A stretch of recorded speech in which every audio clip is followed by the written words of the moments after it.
జగన్మాత రూపాన్ని ఇంత శక్తివంతమైన కోణంలో ఎవరూ ఎక్కడా ఎప్పుడూ చూసి ఉండరు. భక్తుల ఒళ్ళు ఒక్కసారి జలధరించి అపూర్వ ఆధ్యాత్మిక శక్తి అక్కడి అమ్మవారి ప్రత్యేకం. ఈమె సాక్షాత్తు ఆ పద్మాక్షి అమ్మవారు. తెలంగాణ జాతి విజయ పతాక 100 ఏళ్ల ఔన్నత్యానికి ప్రతీక. ఈ ఆలయం గురించి తెలంగాణ ప్రభుత్వ సాంస్కృతిక శాఖ అధికారులు ఎన్నో చర్యలు తీసుకుని అభివృద్ధి చేస్తున్నారు. ఆ ప్రాంతమంతా ఇలా పర్యటించి ఈ ఆలయ చరిత్ర నేపథ్యం వివరిస్తున్నారు. జైన మత నేపథ్యాన్ని సైతం బయటపెడుతున్నారు. భక్తులు కొంగు బంగారంగా కొలిచే పద్మాక్షి అమ్మవారి ఆలయానికి ఎన్నో ప్రత్యేకతలు ఉన్నాయి. ఇక్కడికి వచ్చే భక్తులు 3 దశల్లో పద్మాక్షి దేవిని ఇక్కడ చూడవచ్చు.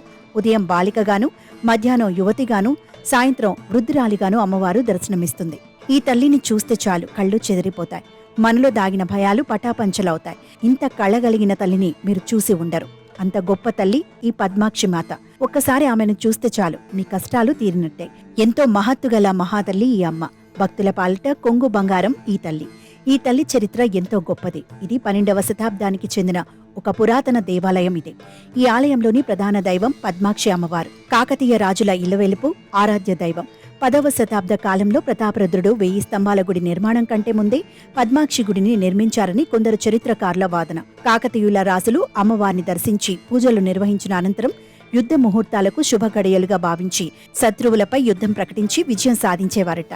ఈ ఆలయం హిందూ జైన సంస్కృతుల కలయికతో వైవిధ్యాన్ని కనబరుస్తూ చూపర్లను విస్మయానికి గురిచేస్తోంది. పద్మాక్షి గుట్టగా పిలువబడుతున్న కొండపైన ఈ ఆలయం ఉంది.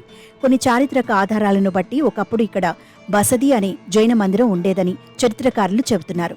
గుడి ఆవరణలో ఇప్పటికీ జైన తీర్థంకురుల విగ్రహాలు ఉన్నాయి. మతపరమైన ప్రకృతికి సంబంధించిన శిల్పకళతో పర్యాటకులను, నగరవాసులను ఆకర్షిస్తోంది. గర్భగృహంలో ఒక భారీ తీర్థంకర పార్శ్వనాథ్ చిత్రం ఉంది. కుడివైపున యక్షధరణీంద్రుడు మరియు ఎడమవైపు పద్మావతి దేవి చిత్రాలన్నీ రాతిపై చెక్కబడ్డాయి. గుట్ట పైభాగంలో భక్తులు సేద తీరడానికి ఆలయ ప్రాంగణం ఉంటుంది. అక్కడి నుండి చూస్తే హన్మకొండ నగరమంతా కనిపిస్తుంది. ఈ ఆలయంలో ఉన్న గరుడ రూపాన్ని కాకతీయ రాజైన ప్రతాపరుద్రుడు ధ్వజ పతాకంగా ఉపయోగించుకున్నాడట. అంతేకాదు జైన తీర్థంకరులు శాంతినాథ తమ లాంఛనానికి కూడా వాడుకున్నారట. పద్మాక్షమ్మ గుట్ట దిగువన ఓ అందమైన చెరువు కూడా ఉంది. ఇక్కడ ప్రతి ఏటా బతుకమ్మ, దసరా ఉత్సవాలు తెలంగాణలోని అత్యంత వైభవంగా జరుగుతాయి.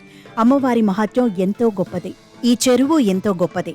కష్టాలు ఉన్నవారు ఇందులో స్నానం చేసి సేద తీరుతారు. ఒకనాటి కోనేరును తలపింపచేస్తుంది ఈ చెరువు.